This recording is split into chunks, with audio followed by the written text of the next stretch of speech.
Alright, The Legend of Korra Season 3, Episode 5. Last episode was really good. I feel like I'm going to be saying that a lot this season. I really like where we're at right now. The Zahir squad is assembled. They're all a bunch of demons. And Korra's about it this season. Like, she doesn't want to run. I think she might get a little bit of a reality check when she does eventually run into Zahir. But I believe we have Lin with us at the very least. Tenzin's gone off to train his new air nomads. But having Lin around, that's something I was missing in Season 2. So I hope she sticks around and helps us out. And I'm just coming off editing the previous episode, and something I completely glossed over in my discussion was that the Earth Queen was saying that Korra going through with this and taking all the airbenders away is going to incite war, and the Queen is going to be coming after her. So maybe it's not just Zahir we have to worry about. We might have left Basting say, I feel like the Queen, she's a bit of a freak, right? So she's probably going to be coming after us as well. So that's just kind of adding to what's going on. In my head, it was just going to be about Zahir from now on, and this whole point of getting the air nomads for Tenzin was they're going to come back in full force at some point and help us out, I'm sure. But I imagine we've still got the Earth Queen to worry about. And I feel like they set a lot of things up in Basting Say as well that we didn't fully deal with, such as that group of bandits that Korra and Asami ran into, the whole tax money and all of that, all the corruption that's still going on, Marco and Bolin's family as well. So I have a feeling we'll revisit some of that stuff. Again, it is still a short season, so we'll see. But I'm going to keep all of that in my mind. But I'm feeling pretty good and I'm ready to get in this episode. Like and subscribe. Check out the Patreon for early access if you're interested. And with all that being said, enjoy the video.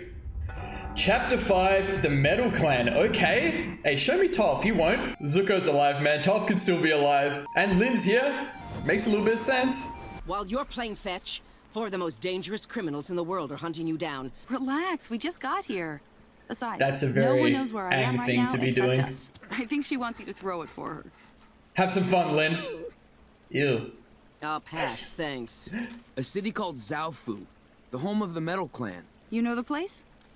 Never been, but I don't want you going there. Sorry, but if there's an airbender in Zaofu, then that's where we're going next. Interesting. She's for sure been there. Throw it! Lin! Oh, Naga!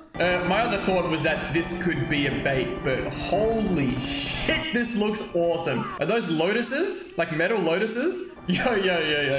This is kind of sick. With like all the mountains in the background and everything as well. I love this. Just find the airbender and let's get moving. And don't tell anyone I'm here. Why not? I don't need to explain myself to you. I wish you would though. Is it her family? Well, her family is Toph. Is this everyone? Yep, just us. So, can I meet the new airbender? Of course. Right this way. I'm still a little bit sus, just because I know Zahir is out there. I'm not gonna lie, all this metal bending is starting to compete with earth bending for my favorite bending. Oh, this is good. He's a new airbender too, like you guys. It's so nice to meet you. Hello, my name is Yoru. I heard this was the place to come if you're a new airbender. You got that right, stranger. This guy. I got another one. Am I tripping? Am I tripping? Is it Zahir and he shaved his head? That statue honors the first metal bender. It's Toph. Toph Beifong. Here, everyone is encouraged to reach his or her highest potential. Ooh. Does Toph live here? Are we gonna get to meet her? I'm afraid not. But years ago, she left to wander the world in search of enlightenment. No one said dead or alive though, that's all I'm saying. Is it magnetic? That's really cool. Dude, this whole place is so awesome. That is clearly Lin's twin sister. That's it for today, everyone. Allow me to introduce the matriarch of the Metal Clan, Su Yin. Su Yin. Great to finally meet you, Avatar Korra. So, you're a dancer. Dancer, leader, wife, mother, collector of rare meteorites. Uh-huh. You got soccer sword or what? Korra, why did you lie when Aiwei asked if there was anyone else with you? Lin. What? I didn't. Bolin. I am a truth seer. When Oh. people lie, their heart rate and breathing Like increase. We came with Republic City's chief of police. She didn't want anyone to know she was here. Lynn's here? Well, I would love to say hello. Wait, you two know each other? You're joking, right? Lynn never told you about me. No? Oh, Why would come she? on, Korra. I'm Lynn's sister. Yeah, there you go. Not twin, like I was thinking. I found out why you were so against coming here. Why didn't you ever tell me you had a sister? Half sister. Oh. Same mom, different dads. Oh, Toph had multiple. Damn. Lynn looks older. Oh, this is so interesting. I want to know everything. You're the one who tore our family apart. And you've done a bang-up job keeping it that way. Well, this is telling me Lynn's gonna stay involved this season. Lynn, your niece is the new airbender. Isn't that amazing? Yeah. Oh, true. It's all in the family. Those are my two youngest, Wei and Win. They're playing a game called Power Disc. I mean, Aang used to play a game like this, right, with airbending? I'm seeing some friends from Mako and Bolin here. He's making sculptures. Huon, I want you to meet the Avatar and her friends. And your Aunt Lynn. Nice to meet you. Hey. How many kids does she have? And this is my daughter, Opal. Wow, Avatar Korra. I can't believe you're really here. Okay. You are so amazing. Opal. That's a beautiful name. Here we go. Thanks. I'm Bolin. Opal, but you already knew that. I ship it. What was that? I've always wanted to meet you. My mom has told me so many stories about you. I'm sure she has. If you're concerned about security, don't be. This is the safest city in the world. That eye roll. Why do you have such a problem with your sister? She seems nice. Come on, we can stay a little while. Oh, God. I'm not very good. That's okay. I've never been a teacher before, so we're in the same boat. Oh, this will be a good learning experience for Korra. See if she picked up anything from Tenzin as a teacher. Why don't you try it with me? Wow, you're a natural. You really think so? Thanks. It's pretty awesome, man. Ooh, nice transition. You call yourself an airbender? Let's go, Milo. Be the leaf. Yeah, be the I don't lead. know what that means.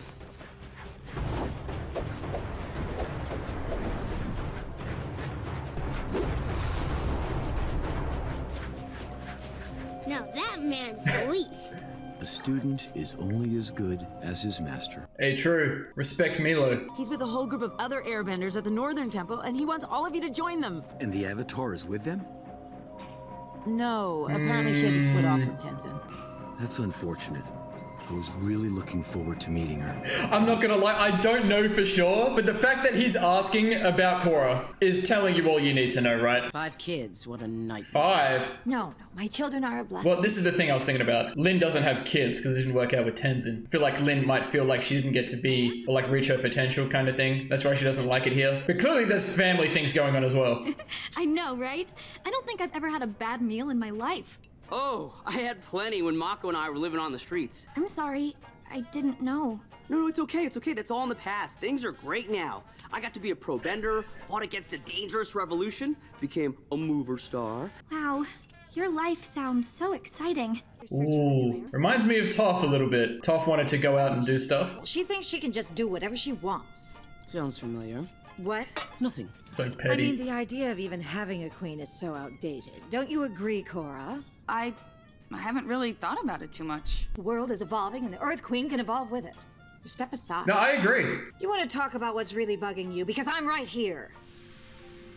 Please, get it all out in the open. Sorry we're late, everyone. Ha! Varric! And Julie. What are you doing here? Great question, Asami. I mean, what are any of us doing here? I'm glad he's back, man. How's our company doing? You mean my company? Future Industries reverted back to me after you plotted to abduct the president.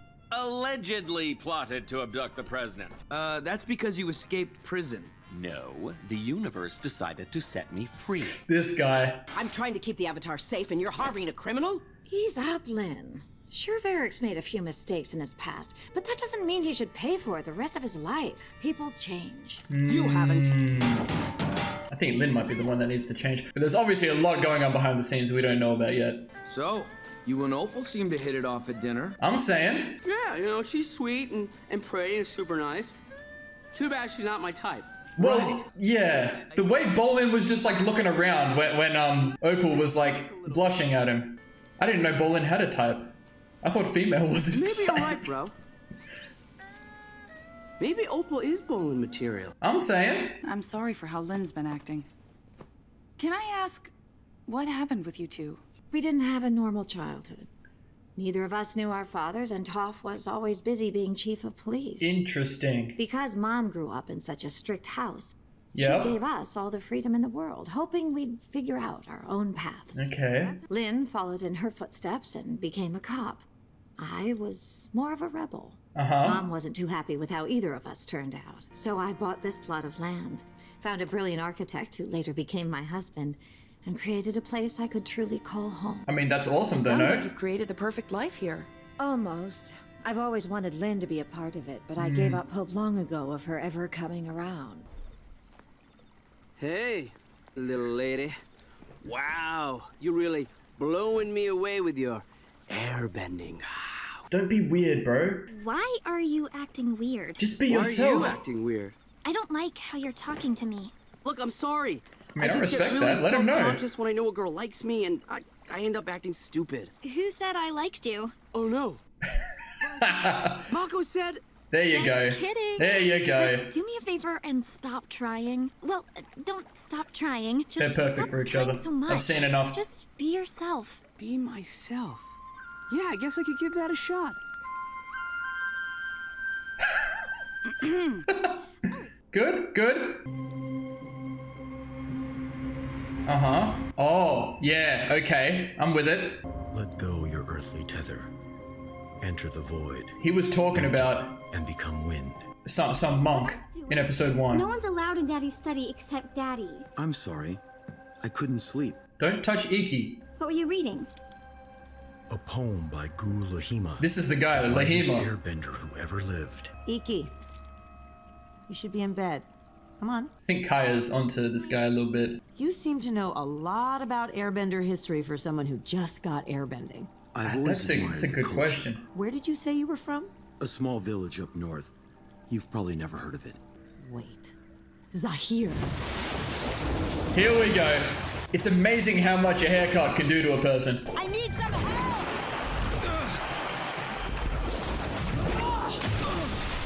Kaya's doing it. Ow. Okay.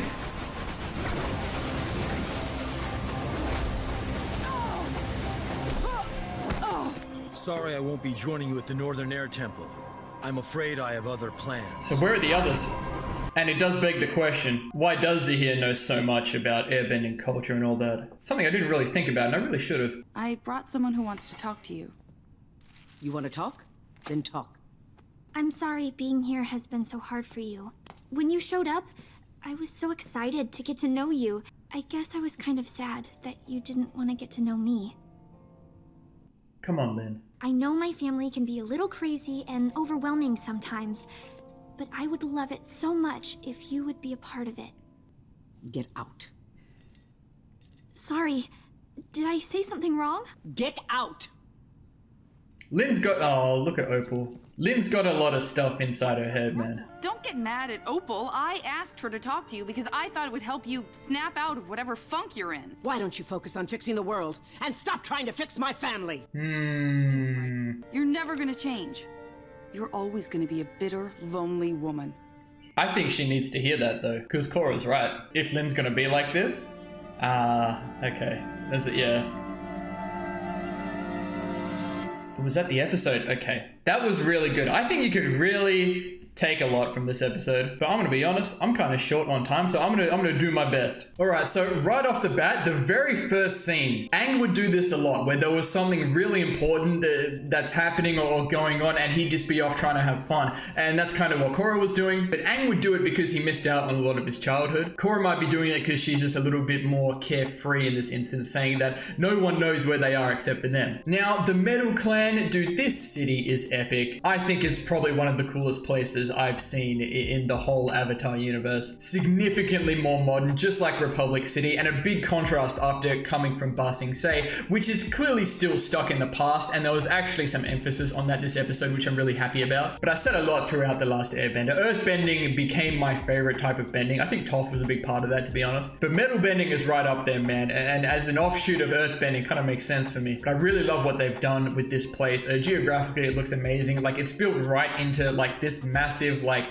countryside kind of thing. The mountains and hills, it's just green, there's water everywhere. I think it's fantastic. Now there's still going to be a lot to unpack in the coming episodes about what Lin is really dealing with on the inside about all of this. I have a feeling it's kind of like what I mentioned during the episode. So you can kind of look at the family as like split, right? So Toph had at least 2 different lovers, right? Lin's father and Sue's father. No idea who either of them could be at this point. So that side of the family, Lin's side, it's just Lin and it stops. Sue's family, you know, she has 5 kids, so that's a pretty significant family tree, but they kind of split because of the 2 fathers. Now, Lin keeps saying that it's Sue's fault for tearing the family apart, and I can only deduce at this point, based on the knowledge that I have, that it's like what Sue said. Sue and Lin ended up fighting for Toph's attention because Toph gave them all the freedom in the world to make up for Toph's very strict family. Look, it kind of makes sense, but Toph being unhappy with how they both turned out is kind of wild, given she gave them a lot of freedom. Like, we're missing a lot of the specifics of that. And hearing that Toph is out exploring the world looking for enlightenment has got me thinking that maybe she was hopeful that her daughters would like work themselves out and become, I really don't know, because right now they both seem to be in good places, or maybe Sue more so than Lin, but Lin as chief of police in Republic City feels really natural to her, following in Toph's footsteps, and Sue's built this entire city, has a great family, like it seems really awesome for her. So we'll see. I'm sure we'll get a lot more on that. It's really interesting stuff. You do feel bad for Lin, like clearly there's more going on, and like I was saying, this place, there's a lot of emphasis in people like reaching their potential and whatnot. So maybe Lin doesn't quite feel that she belongs here. 1, because she doesn't like Sue, and 2, because, you know,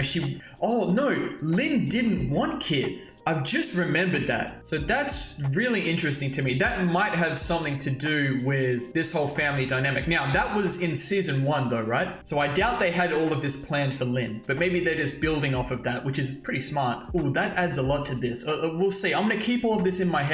Like I said, I don't actually have too much time this discussion, and there are other things I want to talk about, but I'll talk more about it next episode and then the next discussion. And Opal, look, she's a sweetheart. I think Bolin, when he says she's not his type, I think Bolin's looking for someone that he can kind of win over, you know, like he puts on that whole facade. So when a girl is into him, obviously, like Opal was, like that's not his thing. It's so interesting, but I really like what's going on with these two. It seems really easy. Like Bolin tried to do his thing, and Opal called him out, like what are you doing, man? Like just be yourself. And I think that's great. And they both seem to be on the same page with it. It seems really simple, which I'm enjoying is the theme behind the romance of this season. It's not all in your face dramatic. There's just a very little sprinkling of Jinora and Kai, and now Bolin and Opal. And it's very refreshing, and it's just a good time. But Opal is just a natural, and you have to respect it. It was a really nice scene, Korra and Opal like almost like dancing together, like all the airbending movements was really cool, and transitioned with the other airbenders still in Republic City on Air Temple Island learning to airbend, and freaking Zahir is there, man. Now look, we've only seen so much of him, right? And he's always got that long hair, and he shaved his head. I wasn't 100% sure, even though I probably should have been, but man, that is like, first of all, reinforcing the point Korra made at the start of the episode that no one knows where they are. But he's out here doing some reconnaissance. He's trying to get some information, which he did, that Tenzin, all the airbenders, they're going to the north. Guru Lahima. People were talking about him in the comments in episode 1, and I didn't really read too much into that at the time, but Kaya is asking the question, why does Zahir know so much about this? But he is going on about this airbending wisdom and all of this stuff. I want to know the backstory. This is what Amon did to me as well. I immediately want to know the entire backstory, and if it's anything like Amon and Tarlok's, it was Tarlok. I get Tarlok and Tonrak mixed up sometimes, the names. But if it's anything like that backstory, I'm here for it. Really epic fight between him and Kaya. Kaya did some work. I'm not gonna lie, I'm really impressed with Kaya being able to hold off Zahir for that long. I'm curious as to where the other 3 are. I think we might see more of that over the coming episodes. And Korra's tried to help Lin in the way that felt right to her by bringing Opal in. And poor Opal, like it's not her fault. Opal, it just seems like the most genuine person. She really wanted to know about her aunt, and Lin has just completely shut it away. But you can see that Lin is aching inside. So like, I can feel empathetic for Lin, but at the same time, if she's gonna act the way that she is towards someone like Opal, who has probably nothing to do with whatever Lin's upset about, it might just be between her and her sister, then I think Korra is right in calling her whatever she called her at the end of the episode, a bitter, lonely woman. Look, as harsh as that sounds, and given Lin's past, like it didn't work out with Tenzin, now she's away from her family, it might seem harsh, but I think that's what